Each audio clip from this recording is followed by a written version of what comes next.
अस्सलामुअलैकुम वरहमतुल्लाहि वबरकातुह। बिस्मिल्लाहिर्रहमानिर्रहीम नहमदुहु व नुसल्ली अला रसूलिहिल करीम अम्मा बाद।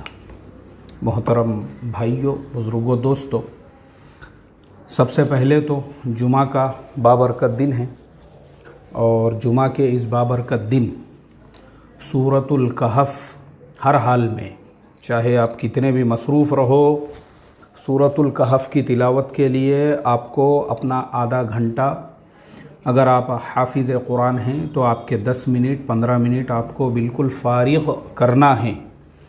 सूरतुल कहफ़ हर जुमा को पूरी पाबंदी से, पूरे एहतमाम से पढ़ो।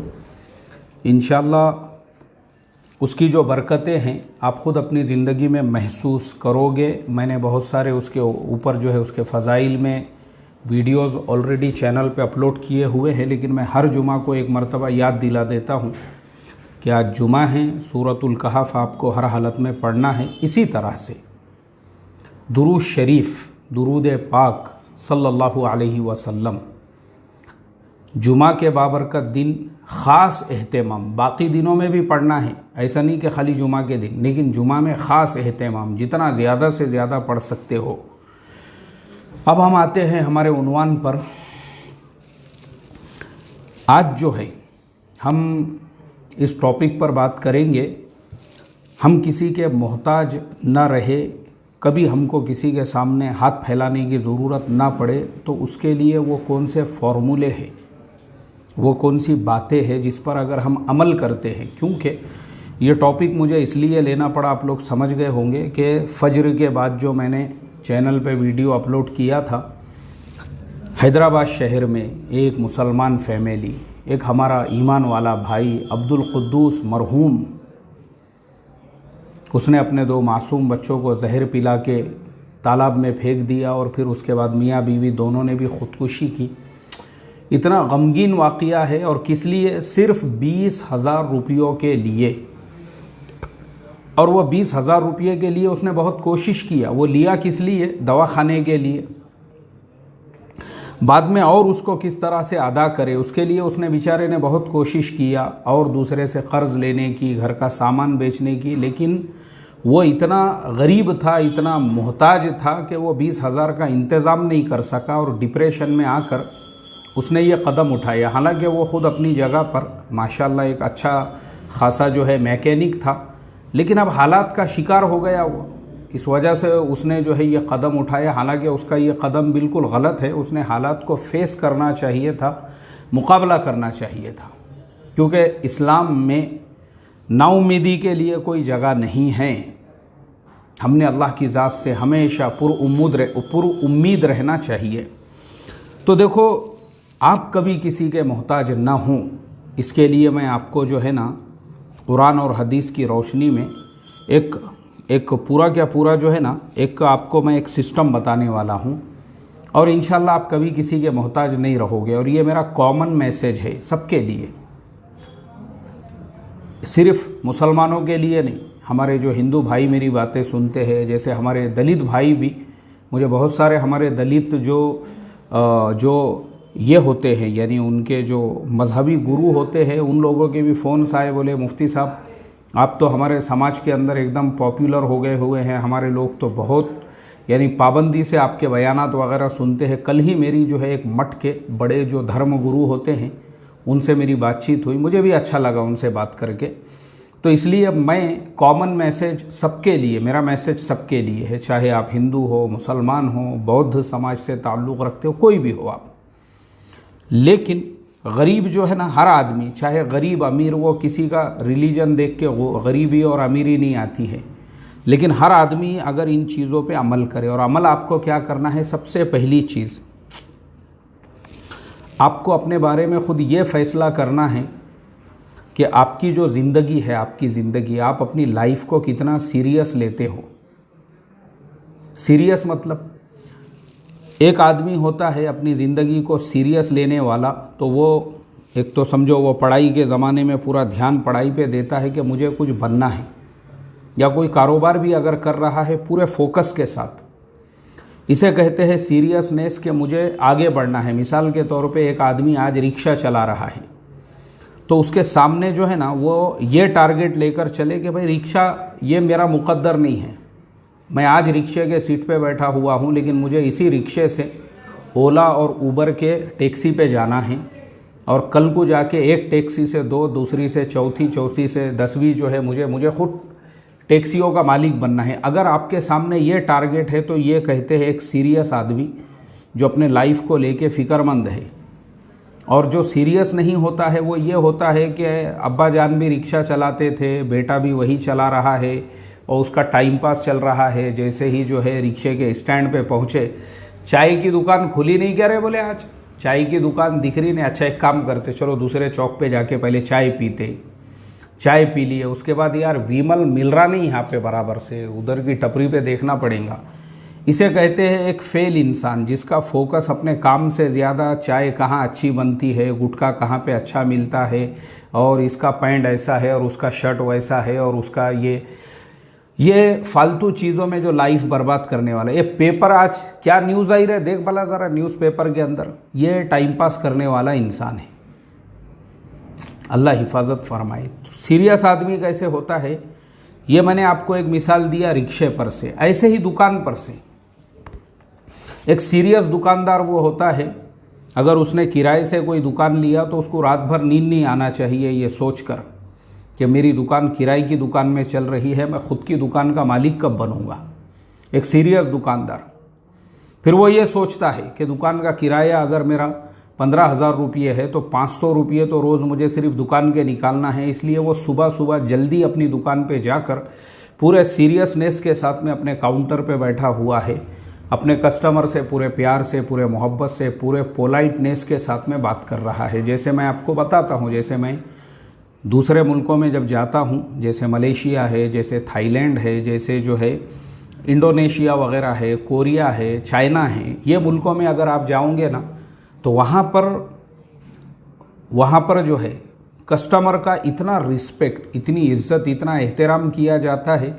आप दूर से नज़र आ रहे हैं तो काउंटर पे बैठा हुआ बंदा जो है वो पहले ही ऐसा 2-3 मरतबा मुंडी झुकाता है नीचे, ऐसे आपके इस्तकबाल के लिए मुस्कुरा कर आपका पूरा वेलकम किया जाता है। भले आप उनके पास से कोई चीज़ मत खरीदो, मत लो आप उनके पास से, लेकिन उसके बावजूद वो क्या करेगा, आपको पूरे रिस्पेक्ट के साथ में, पूरे इज्जत के साथ में जो है बिठाएगा आपको अपने ऑफिस के अंदर या अपने जो है शॉप के अंदर, और आपसे पूरी बात करेगा। तो उससे क्या होता है, कस्टमर के दिल में ये बात आती है कि भाई ये इंसान जो है कितना अदब वाला, कितना अखलाक वाला है। ये चीज़ जो है ना, मैंने देखा हूँ हमारे इंडिया में ये चीज़ बहुत कम है। कस्टमर से किस तरीके से बात करना चाहिए, कैसे सामान, मतलब हमारी एक मेंटालिटी और थिंकिंग ये होती है, हमको ज़रूरत नहीं है, ज़रूरत कस्टमर को है, लेना च पड़ेगा उसको, लिया तो लिया, नहीं तो नहीं लिया, क्या ज़रूरत पड़ी अपने को। जो दुकानदार ऐसे धंधा करते हैं ना, मैंने उनकी दुकानों को बंद होते हुए देखा हूँ। घमंड, अकड़, ये अल्लाह ताला को भी पसंद नहीं है। आप कितने भी बड़े कस्टमर रहने दो, कितने भी बड़े दुकानदार रहने दो, कस्टमर की कदर होना चाहिए आपको। जैसे मैंने बताया ना, मैंने खुद देखा हूँ इन मुल्कों के अंदर जो है ना भाई, मैं जिन मुल्कों की बात कर रहा हूँ, मैंने खुद वैसे मुल्कों के अंदर ये चीज़ देखा हूँ। भले आप उनके पास से कोई चीज़ नहीं ले रहे हो, तब भी वो आपको पूरे पोलाइटनेस के साथ, पूरे, वो चिढ़ेंगे नहीं, गुस्से में नहीं आएंगे कि आप आए और आपने कुछ नहीं लिए उनके पास से। ये उनका रवैया, इसीलिए वो लोग तरक्की करते हैं। इसीलिए उन मुल्कों में आपको कोई भूखा, कोई नंगा और कोई जो है बेसहारा नहीं मिलेगा। सिस्टम है वहाँ पे, पब्लिक खुद जो सामाजिक सिस्टम ऐसा बना हुआ है।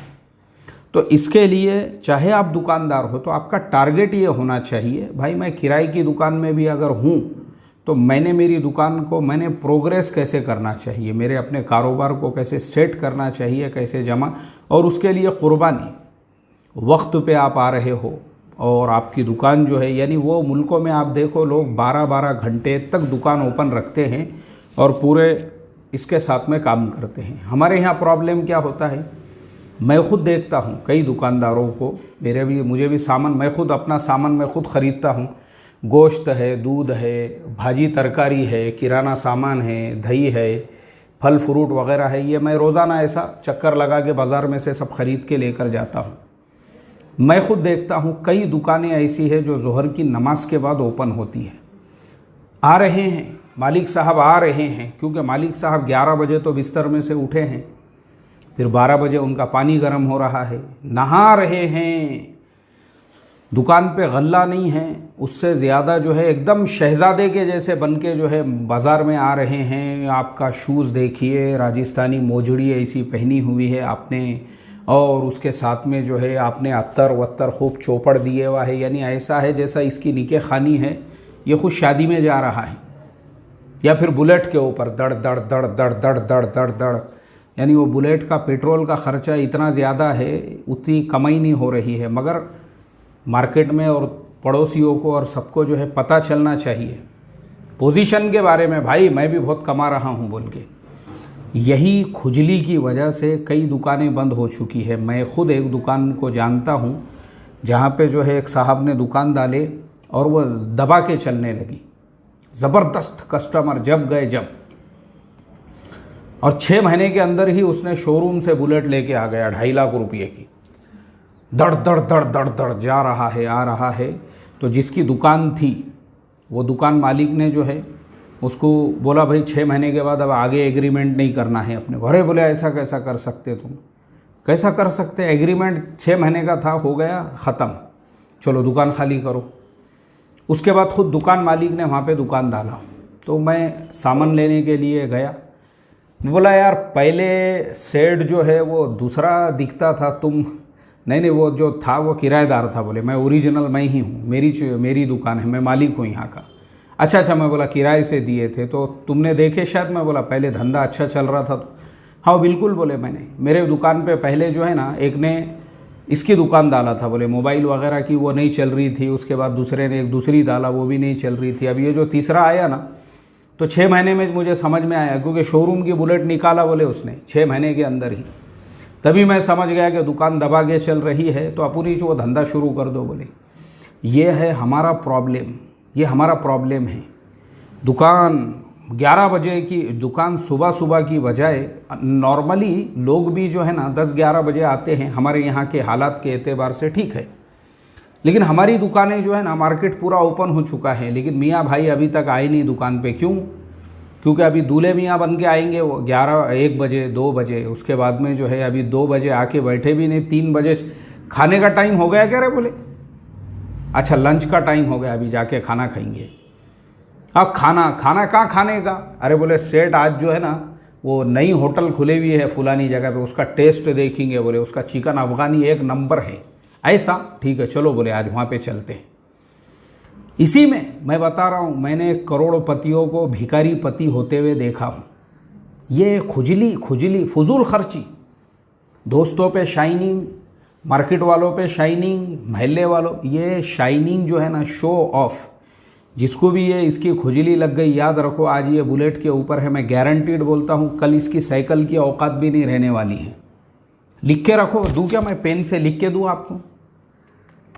प्रॉब्लम है हमारा ये मानसिक, मेंटल, नफ्सियाती, साइकोलॉजिकल प्रॉब्लम है। तो आप जब दुकान पे जा रहे हो फॉर्मल कपड़ों में जाओ, आप साफ़ सुथरे कपड़े हो आपके, कोई मसला नहीं उसमें, मगर दूल्हे मियाँ बन के जाने की ज़रूरत नहीं है वहाँ पे। तो ये एक हमारा प्रॉब्लम है। तो सीरियस इंसान वो होता है, जैसे हमारे मारवाड़ी भाई, उनको भी देखो ना आप, फजर की अजान से उनकी किराना दुकानें खुलती है और रात में 11 बजे तक चालू रहती है। क्यों? क्योंकि उनमें वो सीरियसनेस होता है कारोबार करने के लिए। तो कहीं पे कोई भी दुकान डालने दो उनको, चाहे कोई कितना भी वहाँ पे फेल हो गया हो, वो आपको वहाँ पे सक्सेस होकर बताएंगे। क्यों?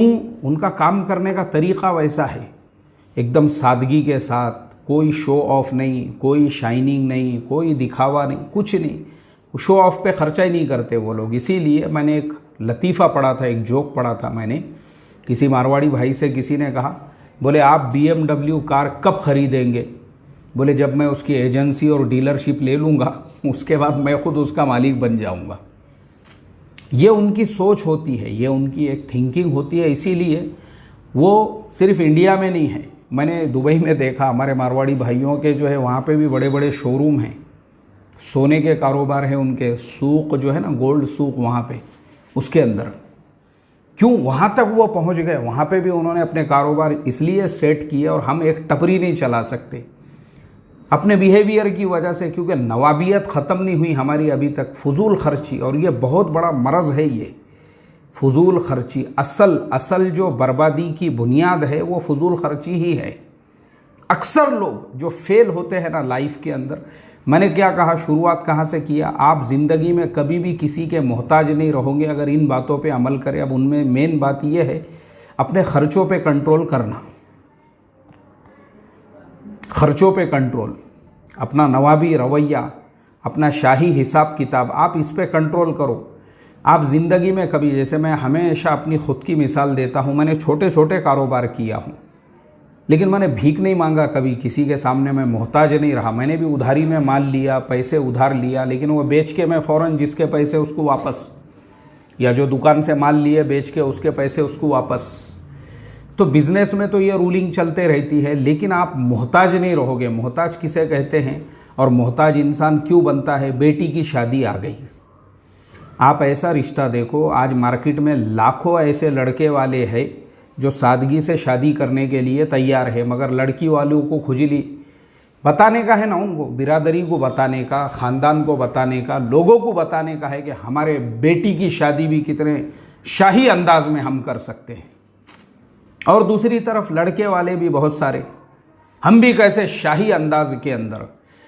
अब सूद से जब तुम कर्ज़े लेंगे और फिर रज्जगे तुम्हारे घरों में 8-8 दिन तक चलेंगे, मुझे बताओ किसको बता रहे भाई तुम? मेरा सवाल है ये तुम बता रहे किसको? ये हमारा एक बहुत बड़ा मानसिक प्रॉब्लम है। मानसिक यानी हमारा एक साइकोलॉजिकल प्रॉब्लम है।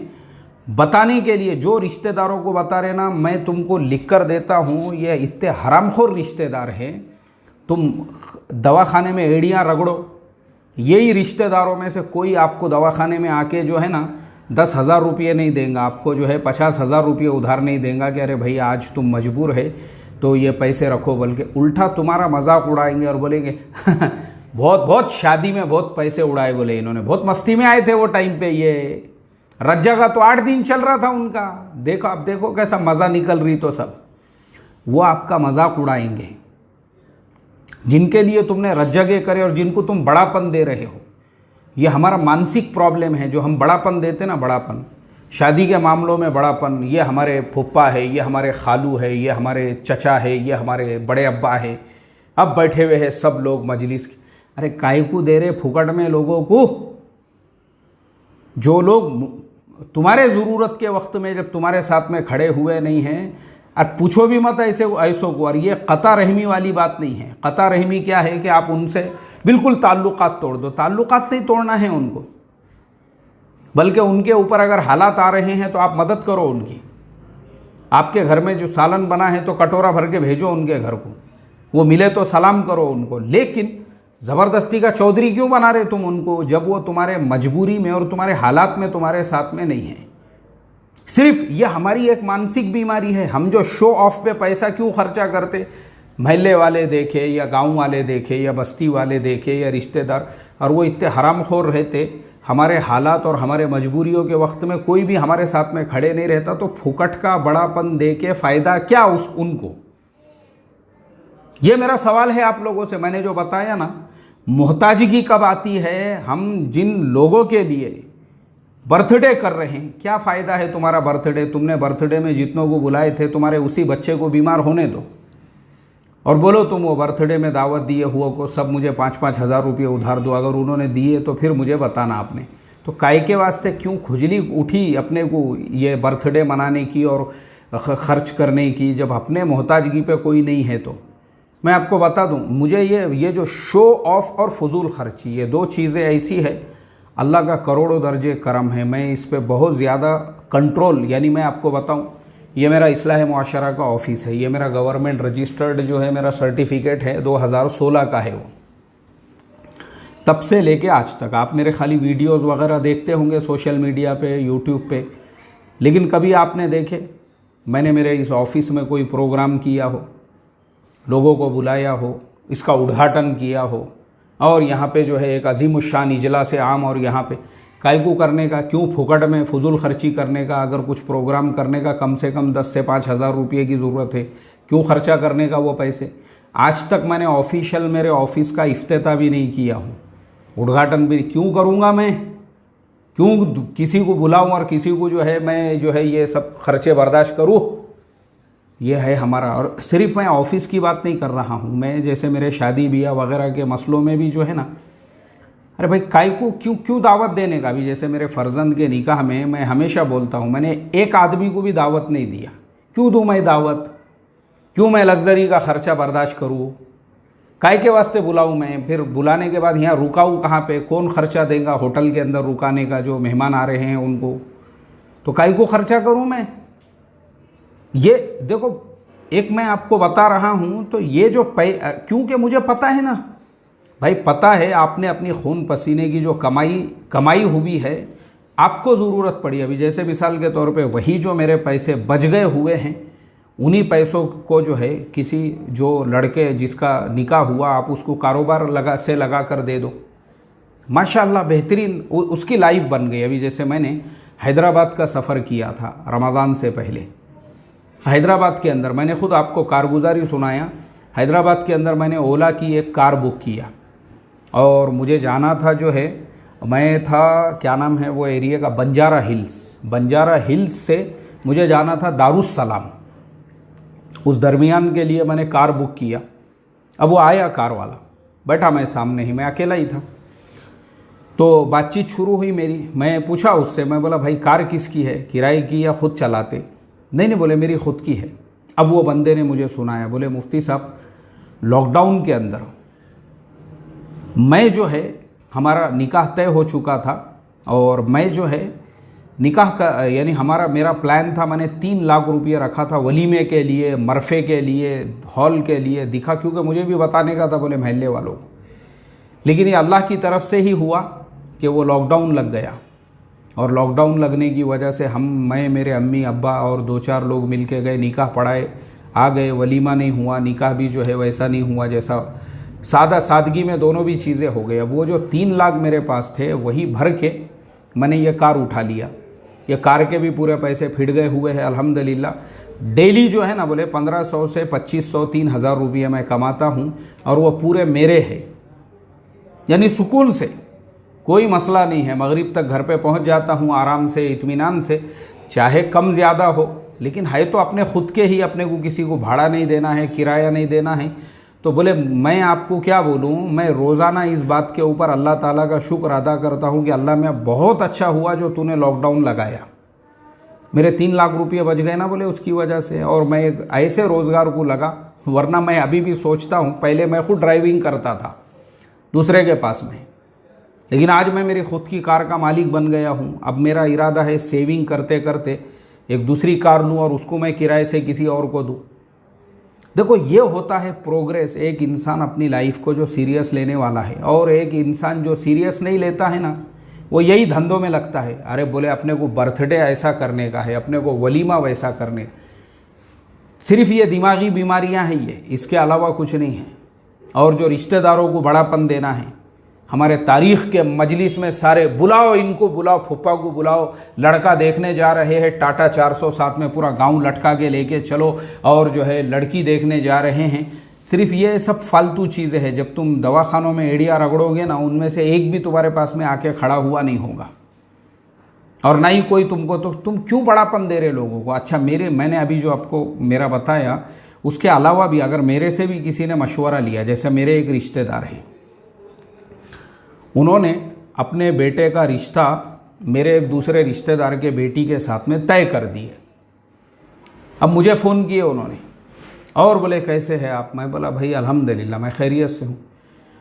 बोले मैं बस आपसे जो है एक मशवरा चाह रहा था कि अपना जो बेटा है और फलाने साहब की जो बेटी है वो भी मेरे रिश्तेदारी होते, और बोले बस उनके रिश्ते का जो है हम तय कर रहे थे, तो मैं सोचा आपसे भी मैं एक बार पूछूं। मैं बोला मेरे से काहे को पूछ रहे तुम, कौन हूँ मैं, किस बात का मेरे से मशवरा ले रहे। वालेकुम अस्सलाम। मैं पैसे देने वाला हूँ तुमको, मैं ख़र्चा करने वाला हूँ तुम्हारे प्रोग्राम में, तो मेरे को पूछ रहे काहे के लिए तुम। हाँ दुआ की दरख्वास्त करो, मैं दुआ कर देता हूँ, बाकी पूछ रहे क्यों भाई तुम, हम है कौन, हम है थर्ड पार्टी। तुम लड़के के बाप हो और वो लड़की का बाप, पैसे तुमको खर्चा करने का, ज़बरदस्ती हमको क्यों चने के झाड़ पे चढ़ा रहे तुम। यानी मैं आपको एक चीज़ बता रहा हूँ, मेरी सोच जो है ना इतनी ज़्यादा एकदम पॉजिटिव है कि भाई जो करने वाले हैं, तो मेरा बताने का ये पूरा वाक़या जो है, बताने का मकसद और ख़ुलासा सिर्फ इतना है, ज़िंदगी में किसी के मोहताज मत रहो, तो अपनी लाइफ को सीरियस लो, अपनी ज़िंदगी को सीरियस लो और सीरियसनेस के साथ में सारे काम करो। और ज़िंदगी में फजूल खर्ची, आमदनी आठने खर्चे 1 रुपया ये नहीं होना चाहिए, बल्कि अगर आमदनी 8 आने है तो ख़र्चा 4 आने हो, और 4 आने हमारी ज़िंदगी के बचना चाहिए। जैसे मैंने बताया हमारे मारवाड़ी भाइयों के कारोबार दुबई तक पहुंच गए वो, सो गोल्ड सूख के अंदर तक उनकी दुकानें लग गई, और हम अभी भी वही ऑटो रिक्शा रेडी है हमारा, या तो भंगार का गाड़ा खड़े हुआ है, नहीं तो वही हमारी जो है टपरी है गुटके की। अल्लाह हिफाजत फरमाए और हमको अपनी लाइफ को सीरियसनेस के साथ में अपना प्रोग्रेस के बारे में जो है सोचने वाला बनाए। अस्सलामु अलैकुम व रहमतुल्लाहि व बरकातुहू।